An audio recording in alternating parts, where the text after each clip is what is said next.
को लेकर हो रही है सियासत की ना तो स्पीड अब कम हो रही है, ना ही वो रुक रही है। अनुराग ठाकुर पूर्व केंद्रीय मंत्री ने संसद में जो बयान दिया उस पर अड़े हैं, पूछ रहे हैं कि सांच को आज क्या। दूसरी ओर कांग्रेस ने अनुराग ठाकुर के बयान को लेकर सड़कों पर मोर्चेबंदी शुरू कर दी है। इस बीच सुप्रीम कोर्ट ने दलितों और आदिवासियों के आरक्षण कोटे के भीतर कोटे को मंजूरी दे दी है, यानी कोटा विद इन कोटा, जिसकी लंबे वक्त से कई पार्टियां मांग भी कर रही थी, कई जो संगठन है वो भी मांग कर रहे थे। अदालत के फैसले के बाद विपक्ष ने जाति जनगणना की मांग को नई धार दी है। आज हल्ला बोल में हम पूछेंगे क्या सियासत में जाति ही चलेगी। पहले ये रिपोर्ट देखिए, फिर चर्चा की शुरुआत। जिसकी जात का पता नहीं वो गन्ना की बात करता है।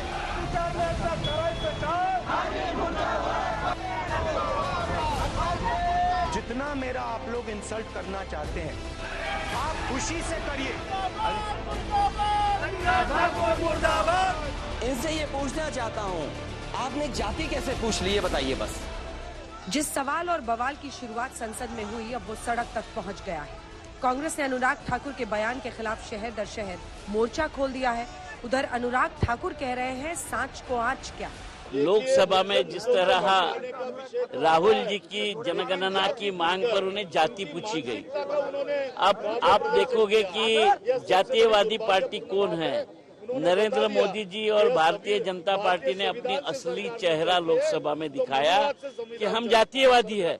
कल कुछ लोगों को मेरे भाषण से उनके सेंस ऑफ एंटाइटलमेंट को गहरी चोट लगी, जिसका असर हुआ कि पूरे इकोसिस्टम ने चीख पुकार मचाना शुरू कर दिया।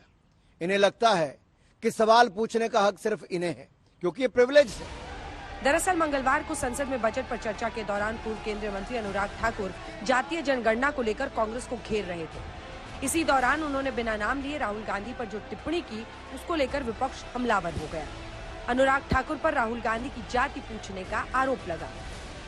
माननीय सभापति जी, जिसकी जात का पता नहीं वो गन्ना की बात करता है।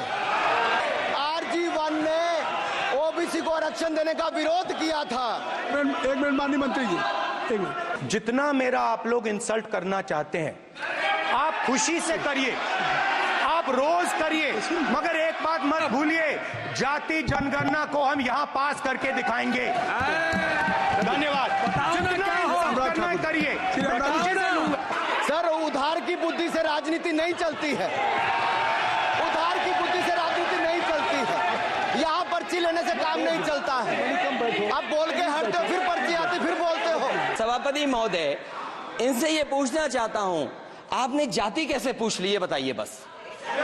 आप जाति कैसे पूछ सकते हैं? आप बताएं, जाति कैसे पूछ सकते हैं? आप पूछ के दिखाओ जाति को। आप जाति कैसे पूछोगे तुम? सर, मैंने कहा था कि जिसको जात का पता नहीं वो गन्ना की बात करता है। मैंने नाम किसी का नहीं लिया था। अनुराग ठाकुर जी ने मुझे इंसल्ट किया है, मगर मैं अनुराग ठाकुर जी से कोई माफी नहीं चाहता हूं। मुझे कोई माफी की जरूरत नहीं है। मैं लड़ाई लड़ रहा हूं। जितनी आपको गाली देनी है, मैं आपसे कभी माफी नहीं मांगूंगा। मुझे आपकी माफी नहीं चाहिए। विपक्ष ने अनुराग ठाकुर के बयान को मुद्दा बनाया। सियासत तब और तेज हुई जब संसद में अनुराग ठाकुर के भाषण की पीएम ने एक्स पर तारीफ कर दी। As a member of parliament उनके पास ये अधिकार है कि प्रिविलेज मोशन मूव किया जा सकता है। प्राइम मिनिस्टर भी उसी के अंतर्गत आते हैं। तो अगर प्राइम मिनिस्टर कुछ ऐसी ट्वीट्स कर रहे हैं जो पार्लियामेंट्री वर्ड्स के खिलाफ है, पार्लियामेंट्री मर्यादा के खिलाफ है, तो आई थिंक चरणजीत सिंह चन्नी अपने अधिकारों का इस्तेमाल कर रहे हैं। उनका पार्टी की उनकी सहमति होगी। अगर आप समझते हैं कि जाति पूछना गाली है, तो आप इस देश के 140 करोड़ लोगों की जाति पूछने में 140 करोड़ लोगों को गाली नहीं दे रहे हो। राहुल गांधी, आप जाति पूछो तो ठीक है, और दूसरा कोई आपसे आपकी जाति पूछ दिया तो आपको बुरा लग जाता है। राहुल गांधी जी को बड़े प्रेम से अपनी जाति बतानी चाहिए।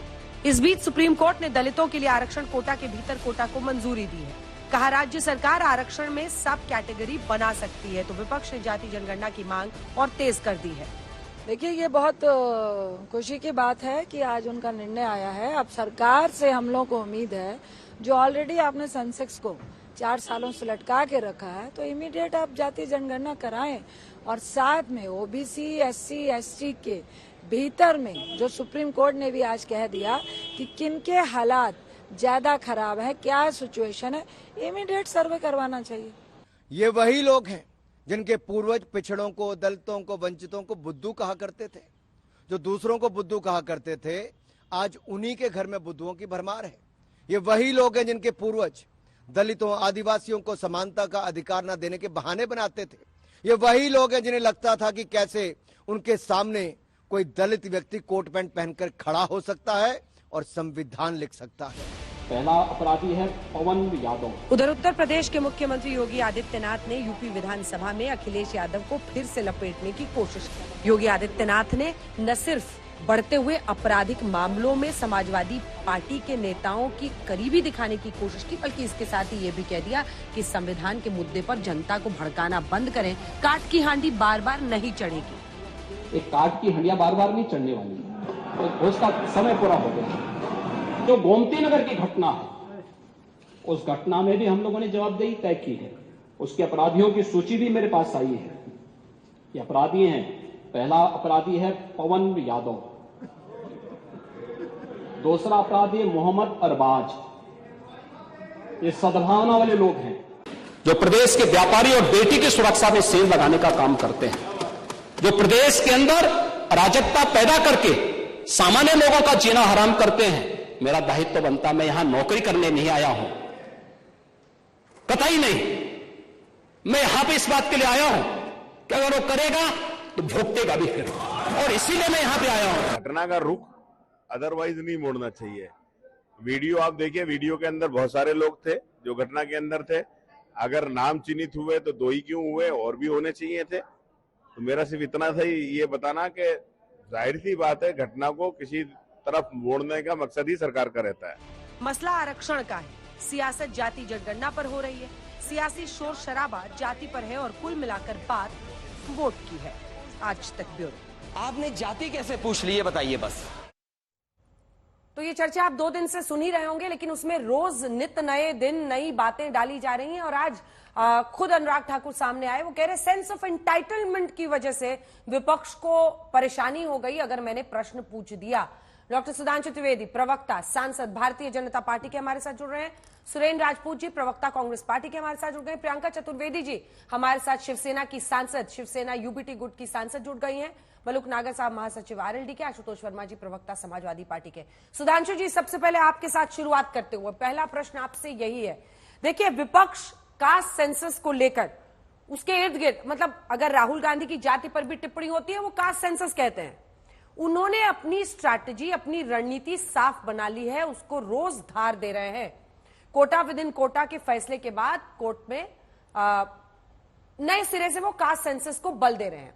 सवाल यह है कि आपकी सरकार जो 2021 में एक सेंसस होनी थी उसको आगे क्यों बढ़ा रही है? अब तो तीसरी सरकार आपकी आ गई ना, और उसमें भी अगर जाति कास्ट बेस्ड सेंसस आप करना चाहते हैं, नहीं करना चाहते हैं, क्यों नहीं कर रहे हैं, कुछ बताइए, प्रकाश डालिए। अंजना जी, ऐसा होता राजनीति में सिर्फ बल देना नहीं होता है, कार्य करके दिखाना होता है। और वो इनकी बातों से कोई कैसे यकीन करे? ये बताइए, बिहार एक राज्य है जिसने कि कास्ट सर्वे कराया, कास्ट सेंसस नहीं, जातिगत जनगणना नहीं, जाति सर्वेक्षण।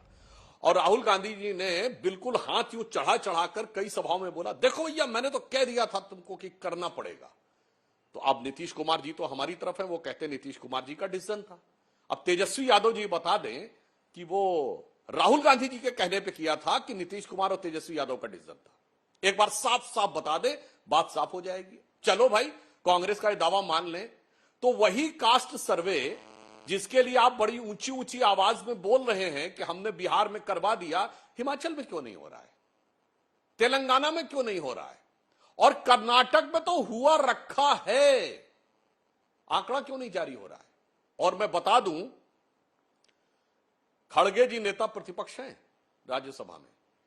पिछले सत्र में, यानी ये सरकार बनने से पहले वाले सत्र में, हमारे मंत्री प्रहलाद जोशी जी ने खड़े होकर कहा था कि आप इसकी बात कर रहे हैं तो आपकी कर्नाटक की सरकार में तो डिप्टी चीफ मिनिस्टर ने ऐलानिया कह दिया है, डीके शिवकुमार ने, कि अगर आपने आंकड़ा जारी किया तो हम होने नहीं देंगे। तो जानते हैं खड़गे जी क्या बोले थे?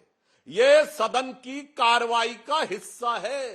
खड़गे जी बोले, अरे वो लोग तो आप ही की तरह सोच रहे हैं।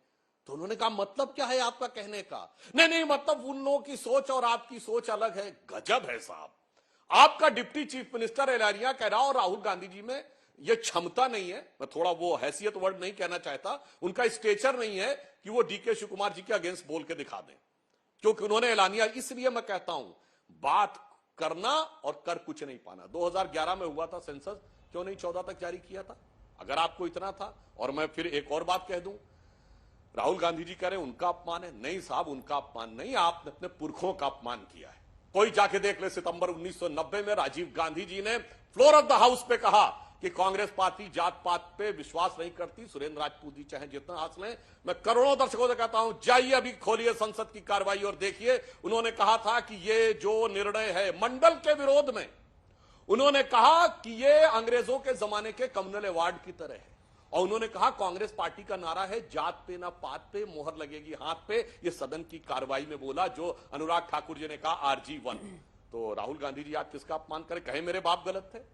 उसके बाद इंदिरा जी, जात पे ना पात पे इंदिरा जी की बात पे मोहर लगेगी हाथ पे, कहे मेरी दादी गलत थी। और जातिगत जनगणना रोकी किसने, नेहरू जी ने 1951 में। और 51 में कॉन्स्टिट्यूएंट असेंबली का डिसीजन था, सरकार 52 के बाद बनी है, तो कहे नेहरू जी गलत थे। और 61 में नेहरू का सारे मुख्यमंत्रियों को दिया गया वो लेटर अवेलेबल है, जो कि selected works of Jawaharlal Nehru में उनके साइन से है कि मैं किसी भी प्रकार के आरक्षण के विरुद्ध हूं, पर्टिकुलरली जब सर्विसेज में आता है, क्योंकि ये कम करता है। तो ये बताइए अपमान कौन कर रहा है? अपमान राहुल गांधी जी का नहीं हो रहा है। राहुल गांधी जी नेहरू जी, इंदिरा जी और राजीव जी का अपमान कर रहे हैं, जिस पार्टी का कभी नारा होता था जात पे ना पात पे, इंदिरा जी की बात पे मोहर लगेगी हाथ पे। आज ऐसा नेतृत्व आया है जिसने अपने पुरखों की बात को रख के लात पे पार्टी ले आए फुटपाथ पे। सुरेंद्र जी मोर्चा संभालिए और ये समझाइए कि क्यों न देश माने कि आपकी पार्टी की नजर में कास्ट सेंसस सिर्फ वोट पाने का एक हथियार है, क्योंकि आपको लग रहा है कि इसकी वजह से जो कास्ट फॉल्ट लाइन्स इस देश में पहले से मौजूद है उसको आप और धार दे सकते हैं और इसकी वजह से आप वोट पा सकते हैं। वरना एक तो पारंपरिक रूप से जो कांग्रेस पार्टी का स्टैंड रहा है रिजर्वेशन पर, वो सामने उन्होंने भी रखा। दूसरा, आप 3 राज्यों में सरकार में हैं, अधिकारियों के फोटो दिखाते हैं, कल भी मैंने आपके प्रवक्ता से पूछा था, चीफ सेक्रेटरी तीनों राज्यों में आपने अगड़ी जातियों के बनाए हुए हैं। राहुल जी की बात आप ही के मुख्यमंत्री सारे नहीं सुन रहे क्या? और सुक्खू साहब से लेकर रेड्डी साहब मुख्यमंत्री बनते हैं, कोई दलित नहीं बनता है, क्यों? बड़ा मसला है। अंजना जी नमस्कार। 3-4 चीजें बड़ी साफ है। सुधांशु जी के लिए कहते हैं ना कि कितने मासूम लग रहे हो, तुमको जो जालिम कहे वो झूठा है। सच बात यह है कि हम क्या कर रहे हैं क्या नहीं कर रहे हैं, क्या हमारे पीछे केंद्र सरकार चलने के लिए मजबूर है? क्या केंद्र सरकार जवाहरलाल जी की सारी बातों को मानती है? क्या केंद्र सरकार सरदार पटेल की सारी बातों को मानती है तो आरएसएस के ऊपर से बैन क्यों हटाती है? क्या केंद्र सरकार इंदिरा जी की सारी बातों को मानती है? और क्या सुधांशु त्रिवेदी ये कह सकते हैं कि जात पे ना पात पे मोहर लगेगी हाथ पे इंदिरा जी की बात पे ये नारा गलत था? वोट तो हमेशा जात पात हीन ही होगा। भारतीय जनता पार्टी जरूर कहती है न जात पे ना पात पे, सांप्रदायिकता की बात पे मुसलमान के खिलाफ वोट मोहर लगेगी कमल के फूल पर। ये भारतीय जनता पार्टी के नारे हो सकते हैं, हमारे तो बिल्कुल नारे यही होंगे कि जात पे ना पात पे, इंदिरा जी की बात पे मोहर लगेगी हाथ पे, चूंकि ये वोट लेने की बात है। लेकिन हां, वोट लेना और सामाजिक परिवर्तन करना ये दोनों चीजें अलग अलग हैं। अगर आप इन चीजों को नहीं समझ सकते हैं तो सुधांशु जी माफ कीजिएगा, आपको राज्यसभा में रहने का कोई हक नहीं है। जिस तरीके से आप कुतर्क कर रहे हैं, आप इतने विद्वान प्रवक्ता होते हुए कुतर्क कर रहे हैं और इस ऐसा लेम एक्सक्यूज दे रहे हैं जिस लेम एक्सक्यूज की कोई आवश्यकता नहीं है। जो लेम एक्सक्यूज आपको क्या नाम चारित्रिक रूप से उधार ज्यादा रहा है और क्या नाम छुपा कम रहा है। आप अपनी पार्टी को क्या बनाना चाहते हैं? अब मैं नहीं कह रहा हूं जाति क्या ना, हम तो कहते हैं कि हां, हमने 2011 से पहले तक बिल्कुल जाति जनगणना का विरोध किया, खुलेआम किया और हम उस गलती को मानते हैं। लेकिन आपने तो 2014 तक नहीं 2017 तक जातिगत जनगणना का सपोर्ट किया।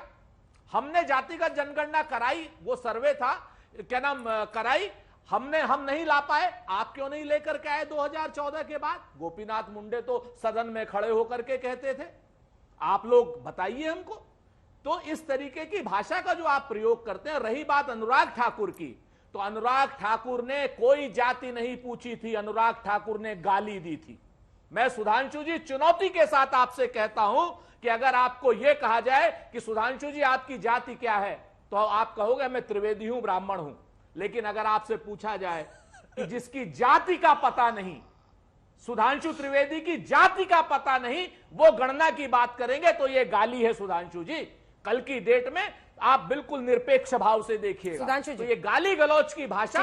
और हम छोटा सा जवाब मुझे प्रियंका जी के पास 30 सेकंड और दीजिए। लीजिए, नहीं, मेरे को 30 सेकंड और दीजिए, ले लीजिए। हाँ, अगर जी सुधांशु जी, ये बात हम इमेच्योर अनुराग ठाकुर से उम्मीद नहीं करते हैं। इमेच्योर है अनुराग ठाकुर, नया बच्चा है, हो सकता है उससे गलती हुई, लेकिन प्रिविलेज आता है नरेंद्र मोदी जी के ऊपर। वो तो देश के प्रधानमंत्री हैं। जिन शब्दों को संसद से एक्सपंज किया गया है, जिन शब्दों को कहा गया कि ये संसद में रखने लायक नहीं है, उन शब्दों के साथ में प्रधानमंत्री जी कहते हैं कि उनका बहुत अच्छा भाषण है। प्रधानमंत्री जी के खिलाफ प्रिविलेज होना चाहिए, क्योंकि प्रधानमंत्री जी रामजादे और हरामजादों को भी प्रश्रय देते हैं, प्रधानमंत्री जी प्रज्ञा ठाकुर को भी प्रश्रय देते हैं, और प्रधानमंत्री जी ऐसे शब्दों को भी प्रश्रय देते हैं। मैं बाकी शब्दों की बात नहीं करूंगा जो प्रधानमंत्री जी ने स्वयं कहे थे। तो आदरणीय सुधांशु जी, सोच समझ करके बोला कीजिए। जवाब दीजिए सुधांशु जी, छोटा सा जवाब। गंभीर प्रश्न खड़ा हो जाए, क्योंकि आप पर पर्सनल उन्होंने कहा है, इससे छोटा सा जवाब मुझे प्रियंका जी के पास जाना। बात छोटे में बस एक जिसे कहते हैं अब आपके जो करोड़ों दर्शक देख रहे होंगे उसे समझ में आएगा तर्क कौन कर रहा, कुतर्क कौन कर रहा। आप देखिए, इसे कहते हैं अब आया ऊंट पहाड़ के नीचे। अनुराग ठाकुर ने तो किसी का नाम नहीं लिया था। उन्होंने कहा जिसकी जात का नहीं पता वो गणना की बात करते हैं। तो उड़ता तीर किसने पकड़ लिया अपने ऊपर? इसके लिए एक हिंदी में कहावत होती है, इसे शब्दशः ना लिया जाए, मैं किसी व्यक्ति के लिए नहीं कह रहा हूं, कैविएट लगा बोल रहा हूं, कि चोर की दाढ़ी में तिनका। उन्होंने किसी का नाम नहीं लिया, क्यों कोई खड़ा हो गया? अब जैसे सुरेंद्र जी आपने कहा, मैं तो कहना चाहता हूं राहुल गांधी भारत के इतिहास के इकलौते नेता हैं जिनकी ऑफिशियल प्रेस कॉन्फ्रेंस में कांग्रेस ने जाति नहीं गोत्र भी बताया है। तो क्यों नहीं खड़े होकर उन्होंने कह दिया कि मैं दत्तात्रेय गोत्र का कुर्ते के ऊपर जनेऊ पहनने वाला कौल ब्राह्मण हूं, क्योंकि अब कुर्ता भी छोड़ दिया है, जनेऊ भी छोड़ दिया है, अब आ गए हाफ टी शर्ट के ऊपर, और अब ईश्वर के नाम की शपथ भी नहीं ली है इस बार। इसलिए कहते हैं राजनीति में विश्वसनीयता का। मैं आपसे जिम्मेवारी से कहता हूं सुधांशु जी, तथ्यात्मक बात करिए। नहीं, व्यक्तिगत तथ्यात्मक बात करिए महोदय। इसमें गाली की बात कहां से हो गई? मैं पूछना चाहता हूं। वो कह रहे हैं कि नाम नहीं लिया था, राहुल जी क्यों खड़े हो गए? मैंने आप में भी डिस्टर्ब नहीं किया। ठीक है, पूरा कीजिए सुधांशु। एक मिनट, एक लाइन में बोलता हूं। जो ये कहते हैं कि सब अपनी जात बताओ, उस पे बजाएं ताली, और अगर कोई इनडायरेक्टली भी पूछ ले कि अपनी जात बताओ तो मुझको लगती गाली। अब बता दो भाई, मेरे सवाली हो गया या मेरे बवाली? सुरेंद्र जी। सुधांशु जी, फिर से मैं कहता हूं आपसे कि आप जात पूछिए, हम जात का जवाब देंगे। लेकिन सुधांशु जी, अगर आपसे भी कोई पूछा जाए कि तुम्हारी जात का पता नहीं है, वो जाति जनगणना की बात कर रहा है, तो ये गाली है। ये आपके लिए भी गाली है और ये पूरे देश के लिए गाली है। देश के करोड़ों लोग देख रहे हैं। अरे नाम ही नहीं लिया गया। इससे ज्यादा मैं आपसे इसलिए और मैं इसलिए कुछ नहीं क्यों नहीं नाम लिया? सामने आप बोल रहे हो उनको कि जिसकी जात का पता नहीं। मैं अनुराग ठाकुर से पूछता हूं कि तुम ठाकुर हो, धूमल हो, और क्या हो, कौन है, तुम्हारी वल्दियत क्या है? आप आगे जाएंगे तो बहुत दिक्कत होगी। सुधांशु जी, मैं आपसे पूछता हूं कि आपकी जात का पता नहीं, त्रिवेदी हो, द्विवेदी हो, मिश्रा हो, पाणे हो, या कुछ और हो, किसी और के हो क्या? तो कंफ्यूजन ये सारी बातें जब आती हैं तो ये गाली होती है। आपने अपना नाम के आगे जाति लिख लिया है। अंजना जी, दिख गया कौन तर्क कर रहा, कौन कुतर्क कर रहा है? चलिए एक बार प्रियंका जी के पास, प्रियंका जी के पास एक सेकंड, हो गया पर्सनल, अब एक दूसरे पे चलता रहेगा। प्रियंका जी, ऐसा तो हो नहीं सकता कि कास्ट सेंसस पर सेंसस क्यों नहीं करा रहे, जात के आधार पर लोगों को टारगेट किया जाता है, ये सारे आरोप लगाते हुए कांग्रेस पार्टी कह ले या विपक्ष अपना दूध भात कर ले। चलिए, हमने तो 11 से 14 में नहीं बताया, आपने क्यों नहीं बताया? अरे महान पोजीशन तो आप ले रहे हैं, आपने क्यों नहीं बताया? 11 में अगर आ गए थे रिजल्ट्स, गड़बड़ी है, गड़बड़ी को सॉर्ट करते हुए 3 साल ऐसे ही निकल गए, आपने नहीं बताया। दूसरा, 3 राज्यों पर जब मैं उनसे सवाल पूछती हूं कोई जवाब होता नहीं है, अपनी पार्टी का दूध भात लेके निकल जाते हैं। हमारा तो दूध भात है जी, हम नहीं बनाएंगे दलित सीएम, हम नहीं बनाएंगे दलित चीफ सेक्रेटरी। बीजेपी क्यों नहीं बताती है? ये फोटो दिखा के पूछेंगे। ये मापदंड तो नहीं चल सकता ना प्रियंका जी? नहीं, वैसे तो देश में कुछ भी नहीं चल सकता है। जैसे भारतीय जनता पार्टी की जिम्मेदारी सेंसस करने की है, वो कर नहीं रही है। ये वॉट अबाउटरी तो की बात ही नहीं है। चलिए 2011 में एक सेंसस आया, 2014 तक पब्लिक नहीं हुआ। 2011 के बाद एक इलेक्शन भी तो हुआ जिसका खामियाजा कांग्रेस पार्टी को भुगतना पड़ा। और जो जो मुद्दे आपने 2011 में आप भारतीय जनता पार्टी ने उठाए थे उनको लागू कर देने चाहिए थे। इतनी भारी बहुमत से किसी को सीट्स मिली, मेजॉरिटी मिली, आप अपने मन की बात कर सकते थे, आप जन की बात कर सकते थे, पर आपने उसको राजनीति की।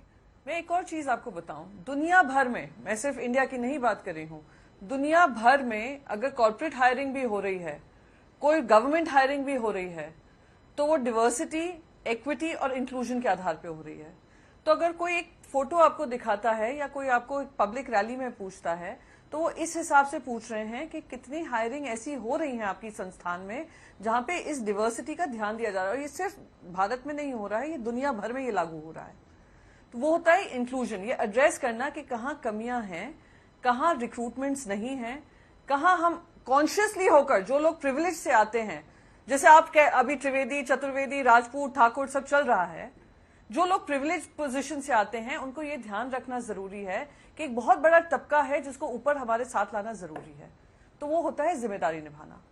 जो अनुराग ठाकुर जी ने किया कल, वो भारतीय जनता पार्टी की मानसिकता दिखाता है। और भारतीय जनता पार्टी की मानसिकता क्या है कि इस पे राजनीतिकरण करें, देश को जाति और धर्म के आधार पर बांट दें, पर सेंसस से ये ना पता करें कि किसको कितनी टारगेटेड पॉलिसीज मिलनी चाहिए। वेलफेयर स्कीम्स जो लागू हो रही हैं, कौन सा ऐसा वर्ग है जो पिछड़ा रह गया है, हमें उसको साथ लेकर चलना है। आज भी जो भी वेलफेयर स्कीम्स लागू हो रही है 2011 के आंकड़ों से हो रही है। आज खुद सुप्रीम कोर्ट ने कहा है, आज सुप्रीम कोर्ट ने क्या कहा, सुप्रीम कोर्ट ने कहा सेंसस होना चाहिए और जो नॉन क्रीमी लेयर है उनको ये जो फैसिलिटीज दी जाती हैं उस पर विचार होना चाहिए। तो which way is the supreme court going? Supreme court भी उसी तरफ जा रहा है। आज अगर तुम सुप्रीम कोर्ट की बात देखेंगे, जो बात कह रहे हैं कि आप अगर SC हो, ST हो, पर आपकी इनकम इकोनॉमिक लेवल के हिसाब से ठीक है, तो आप वो क्रीमी लेयर में पाए जाएंगे।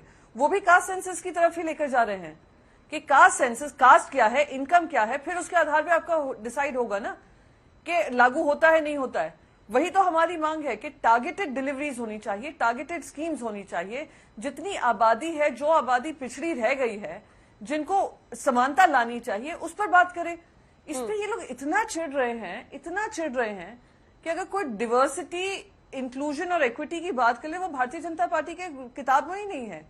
उनकी मान्यता बस एक है कि कुछ लोग, जैसे वेल्थ क्रिएशन हो रहा है, अमीर अमीर होता जा रहा है, गरीब गरीब होता जा रहा है, वैसे ही कुछ तबकों को, जो उनके वोटर हैं, उनको हम संतुष्ट रखें, बाकी को जो हमें करना है मनमानी उन पर राजनीति करें। ये वही सामने जो उन्होंने स्टेटमेंट दिया है, एक इररिस्पॉन्सिबल स्टेटमेंट है, जो अगर प्रधानमंत्री ने उसको एंडोर्स किया है तो दिखाता है प्रधानमंत्री की खुद की क्या सोच है डिवर्सिटी, इक्विटी और इंक्लूजन को लेकर। ठीक है मलुक नागर साहब, एक होता है जात पूछना कि भाई क्या जात के हो, क्या हो, और वो तो अखिलेश बाबू ने किया ही था पहले, हम लोगों ने कल भी दिखाया था, उस पर वर्मा जी से बात होगी। लेकिन एक होता है ये कह देना कि जिसको जाति का पता नहीं। आपको लगता है कि ये ठीक है ये भाषा? क्योंकि वहीं से बवाल हुआ ना, वहीं से आज भी विरोध की तस्वीरें दिखा दीजिए। अनुराग ठाकुर के खिलाफ कांग्रेस के कार्यकर्ता उतर रहे। मेरा प्रश्न ये है कि जब वो जमीन पर उतरेंगे, नागपुर हो, अलग अलग जगहों पर है, संदेश क्या जाएगा कि देखिए भाई जात पूछ रहे हैं, जात के खिलाफ है, जात के ये है। और जात सबसे सेंसिटिव बात हो गई है आज के दिन में एनडीए के लिए, मैं बता रही हूं आपको, क्योंकि ये एक बड़ा फैक्टर रहा है लोकसभा चुनावों में, जो बीजेपी या एनडीए के खिलाफ एक बात बनी कि वो जाति के खिलाफ है, रिजर्वेशन के खिलाफ है। अंजना जी, आपने बहुत ही अच्छी बात बोली है। देखिए, मैं इसमें बिल्कुल स्पष्ट करना चाहता हूं, 17वीं लोकसभा में 2019 से 24 के बीच में कई दौर ऐसे आए जहां माननीय प्रधानमंत्री ने खुलकर कहा कि मैंने इतने दलित मिनिस्टर बनाए, इतने पिछड़े मिनिस्टर बनाए। तो उसकी नकल करके कम से कम कांग्रेस ने, मैं राजपूत जी को धन्यवाद दूंगा, इन्होंने साफ कहा 60 साल हमने गलतियां करी, हम उसकी माफी चाहते हैं। तो देश के सामने कांग्रेस के द्वारा एडमिट फैक्ट है कि पिछड़े और दलितों के साथ उन्होंने अन्याय किया। जहां तक बात है आज देश की जो व्यवस्था है, माननीय सुप्रीम कोर्ट, वहां भी एक आदेश हुआ है जो प्रियंका जी ने कहा, उसमें थोड़ा सा बस फर्क है। वहां ऑर्डर ये हुआ है कि पिछड़ों का और दलितों का जो आरक्षण है, इसमें से जो इंटरनल आरक्षण है, मान लिया पिछड़ों में 1000 जातियां आती हैं और 1000 जाति में किसी की सरकार में 1000 जाति में से जो एक जाति के मुख्यमंत्री बन गए और उन्होंने उठा के पूरा पिछड़ों का कोटा एक ही जाति में दे दिया, तो उसका जांच होनी चाहिए, उसका सर्वे होना चाहिए कि जो अनुपातित तौर पे उनको जितनी जितनी जातियों में जाता है उससे ज्यादा एक जाति में किसी भी कीमत पे उसको फायदा नहीं उठना चाहिए। और सरकार के पास आंकड़े होने चाहिए और आंकड़े का व्यवहारिक तौर पे, वास्तविक तौर पे या सर्वे के तौर पे आएंगे ना जब सेंसस होगा। आंकड़े तो तब आएंगे ना जब सेंसस होगा। 21 से 24 हो गया है। मैं कर रहा हूं ना 1931 के बाद कभी नहीं हुआ। 1951 में जब कॉन्स्टिट्यूट असेंबली थी तो उसमें नेहरू जी एक एक्ट लेके आए, जाति जनगणना एक्ट, जिसमें जातियों की जनगणना हो ही नहीं सकती थी। कांग्रेस के माननीय प्रधानमंत्री मनमोहन सिंह 1911 में उन्होंने शुरुआत करा, क्यों नहीं 2014 तक क्लियर करा?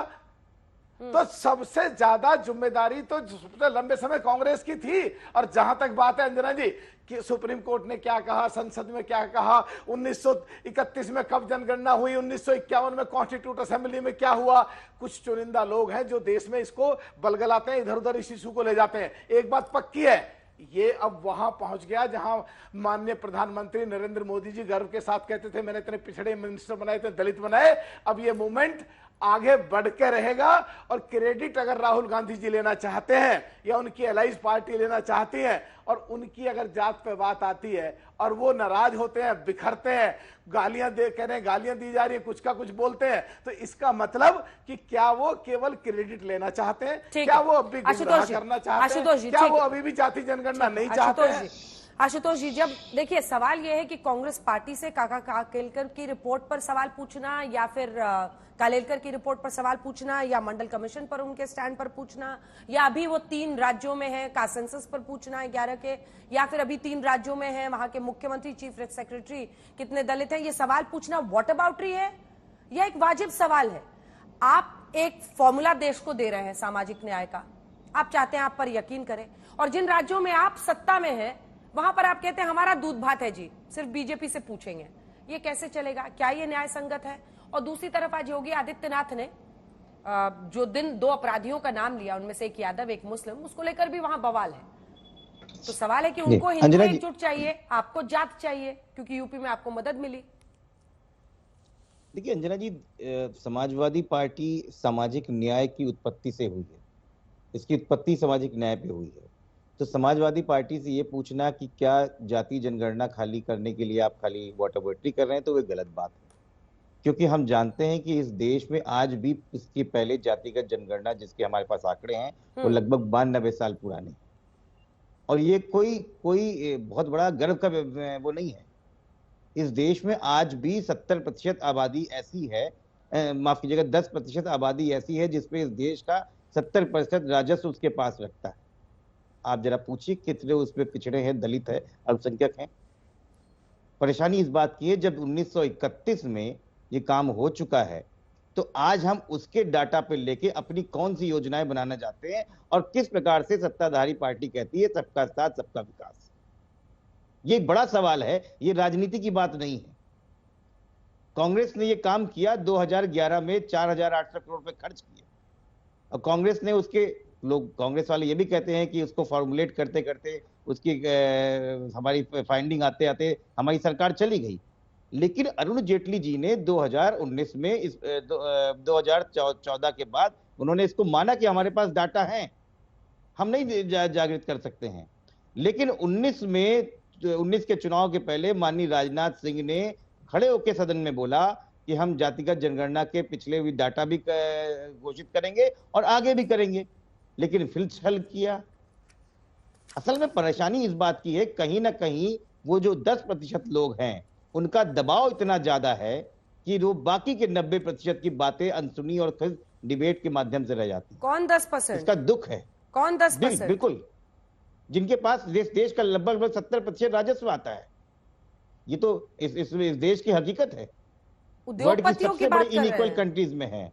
नहीं, हम फाइनेंशियली बात कर रहे हैं। सोशल स्टेटस तो सेकंड हो गया, हम फाइनेंशियली बात कर रहे हैं। आप देख लीजिए, हर जगह ये इनइक्वालिटी है। अगर हम चाहते हैं बराबरी की बात करें तो चाहे शिक्षा के क्षेत्र में हो, चाहे आपके मीडिया के क्षेत्र में हो, चाहे वो हाई कोर्ट सुप्रीम कोर्ट की केस में, आप देखिए। मुझे लगता है आशुतोष जी, आपने हाई स्पीड यू टर्न मारा है। आपने 10% आप कुछ और कह रहे थे, फिर उद्योगपतियों पर आ गए। बात तो सामाजिक न्याय की हो रही थी ना। मुझे लगा कि आपकी टिप्पणी जो मेरे आज पैनल में त्रिवेदी, राजपूत, चतुर्वेदी सारे बैठे हुए उन पर टिप्पणी की थी। नहीं, ये आप उसको गलत तरीके से ले रही। मैं जिस प्रकार बात कर रहा हूँ उसी इनइक्वालिटी की बात कर रहा हूँ। अब आगे आता हूं, मैं अभी पूरी बात कर लूंगा। हिमांशु जी सुधांशु जी उस पर दीजिएगा जवाब। तो कहीं ना कहीं इस देश में जो पिछड़े हैं, दलित हैं, अल्पसंख्यक हैं, वो कहीं राजनीति के भेंट तो नहीं चढ़ते जा रहे हैं। तो इसलिए सामाजिक न्याय की बात करना और जातिगत जनगणना हमारा हक है। ये कोई भीख नहीं है जो हम भारतीय जनता पार्टी से मांग रहे हैं। ये तो हम करवा के रहेंगे। तो इस गलतफहमी में ना रहे कि हम नहीं करने वाले। अब आप आइए, आपने दूसरी बात करी योगी आदित्यनाथ जी ने, किस प्रकार से अपराधियों की आज जाति बताई गई। योगी आदित्यनाथ जी की राजनीति तो इसलिए परेशानी में पड़ी हुई है कि दिल्ली से जब खूंटा खींच लिया गया तो राजनीति चली जाएगी। तो कब कांवड़ यात्रियों के रास्ते में नेम प्लेट लगवाओ, कभी कुछ करवाओ, कोशिश बहुत कर रहे हैं लेकिन होने वाला नहीं है। आज उन्होंने 2 नाम बताए, पवन यादव और अरबाज का। मैं 2 नाम और बताना चाहता हूं, और आज तक की भी इसमें रिपोर्टिंग है, विराज साहू और सुनील कुमार। तो जिस प्रदेश का मुख्यमंत्री 4 अभियुक्तों में से 2 की बात ही करता है क्योंकि उससे जाति होती है, इससे शर्मनाक बात और कुछ हो सकती है। वो सदन में खड़े होके 2 नाम छुपा रहा है, और आप लोगों की हिम्मत नहीं कि उनसे पूछे कि साहब आपने सिर्फ मुस्लिम और यादव का नाम क्यों लिया, और नाम भी क्यों लिया। किसको हिम्मत नहीं है? किसको किसी की हिम्मत नहीं है, किसी की हिम्मत नहीं है। अरे सदन में बोल रहे थे तो आपके नेता पूछेंगे ना। नहीं, आप पूछे ना, सदन में तो पूछा ही गया, हंगामा भी हुआ है उस पर। उसको मुझे दिखाइए कि विराज साहू और सुनील कुमार का नाम क्यों हटा दिया है। जानबूझकर नाम लिया क्या? जानबूझकर सिर्फ 2 नाम लिए क्या सुधांशु जी? ठीक है, जवाब दीजिए। ये बहुत ही खतरनाक है कि मुख्यमंत्री इस रास्ते में चल रहे हैं। 2 नाम लिए उन्होंने 4 अभियुक्तों में से, एक यादव, एक मुस्लिम, जिनको आप लोग कहते हैं ट्रेडिशनल वोट बैंक है समाजवादी पार्टी का, MY।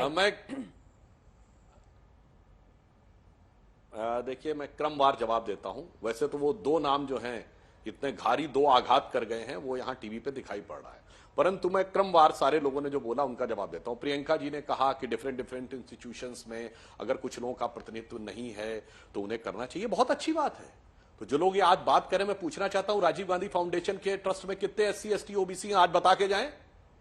इंस्टीट्यूशन है ना, वेरी वेरी सिग्निफिकेंट इंस्टीट्यूशन, जिसको 100 करोड़ से ऊपर मिला था जिस जमाने में था। आइए बताइए, नेहरू मेमोरियल ट्रस्ट में, शास्त्री जी के मेमोरियल ट्रस्ट में कितने लोग थे? SC ST OBC बता के जाइए भाई।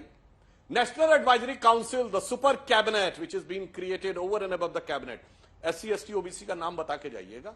लगे ना कि चैरिटी बिगिंस एट होम। यहां पे तो मैं गाली की बात नहीं कर रहा हूं, मैं तो फैक्चुअल बात कर रहा हूं। और मैं दर्शकों से कहता हूं, 16 मई 2014 को जिस दिन डॉक्टर मनमोहन सिंह ने अपनी कैबिनेट से इस्तीफा दिया, कैबिनेट में कितने OBC थे?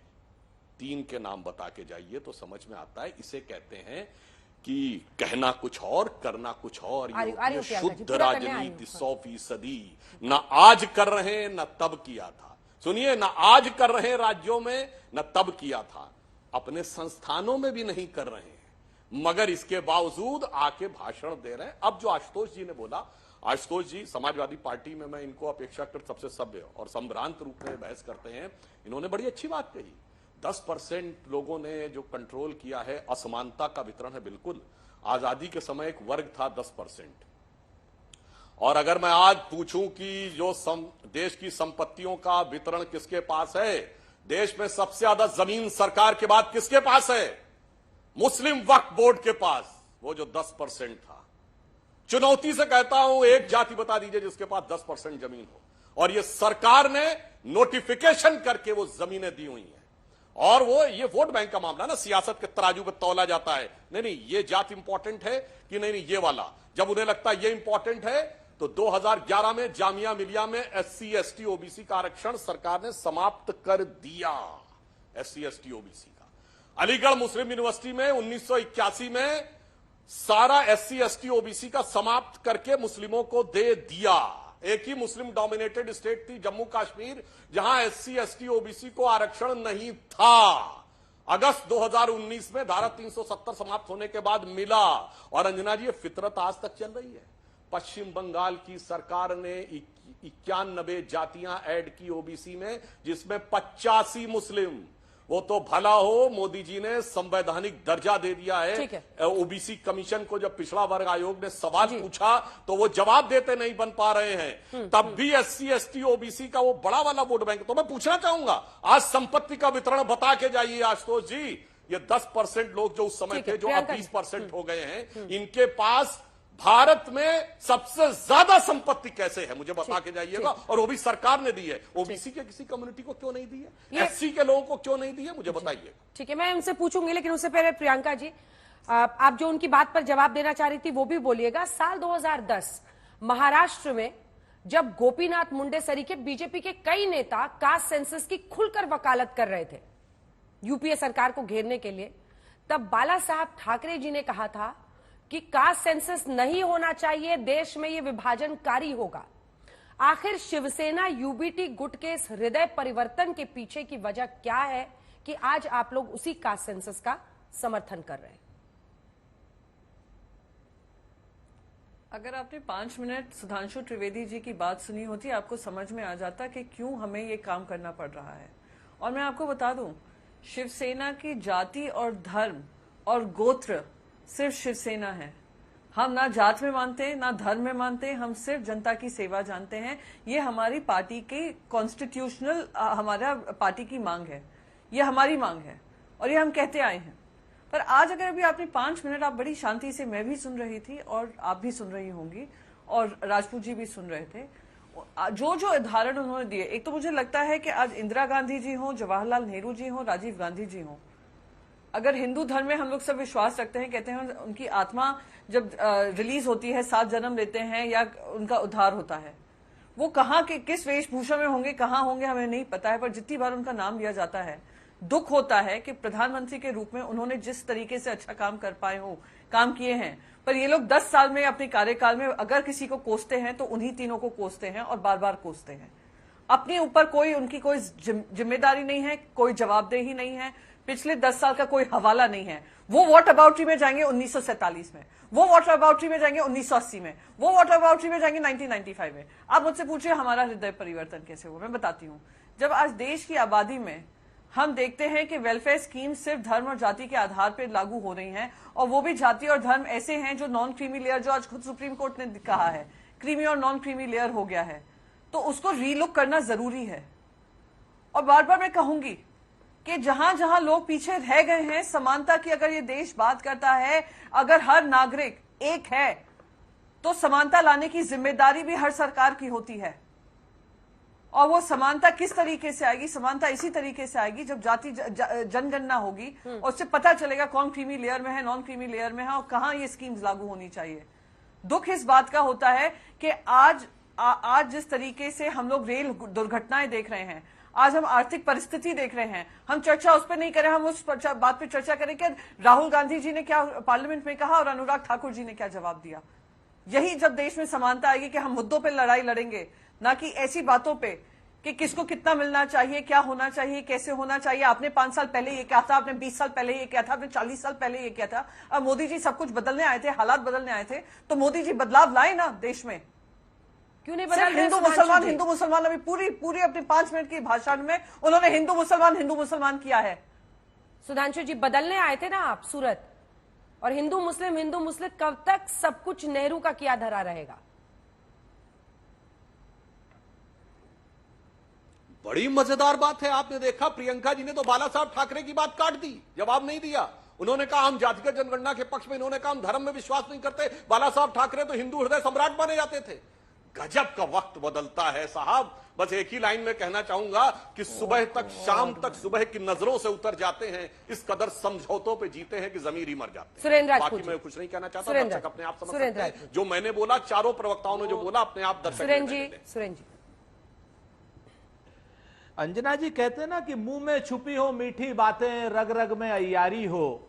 मुंह में छुपी हो मीठी बातें, रग रग में अय्यारी हो, उसकी दवा कहां से लाऊं जिसको ये बीमारी हो। अंजना जी, इससे पहले हमारी पंजाब में सरकार थी, दलित चीफ मिनिस्टर था, राजस्थान में सरकार थी, पिछड़ा चीफ मिनिस्टर था, छत्तीसगढ़ में सरकार थी, पिछड़ा चीफ मिनिस्टर था, कर्नाटक में सरकार है, पिछड़ा चीफ मिनिस्टर है।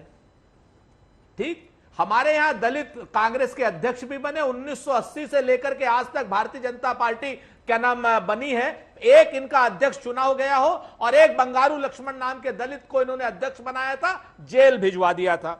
आज की डेट में जाति जनगणना का सच को लेकर के ये लोग इतने परेशान क्यों हैं कि लगातार नेहरू जी साहब तो कहते हैं कि जाति जनगणना पहले होनी चाहिए थी, गलती हुई, हमने 2011 में कराई थी, नहीं हम आंकड़े जारी कर पाए। आपकी हिम्मत नहीं थी, हैसियत नहीं थी, हौसला नहीं था, आप झूठ बोलते रहे 2014 से 2024 तक। और आप जनता को जितना टीवी पर बैठ करके मूर्ख बना सकते हैं की कोशिश कर सकते हैं, कर लीजिए। जनता हमारी जनार्दन है, सब समझती है। उत्तर प्रदेश की जनता ने आपको आईना दिखा दिया है। आप जितना भी झूठ बोलेंगे टीवी पर बैठ करके, समझ लीजिए कि आपकी जो पार्टियां, चाहे वो अपना दल हो, निषाद पार्टी हो, राजभर वाली पार्टी हो, अपना दल ने कल साफ साफ कहा जाति जनगणना के पक्ष में है।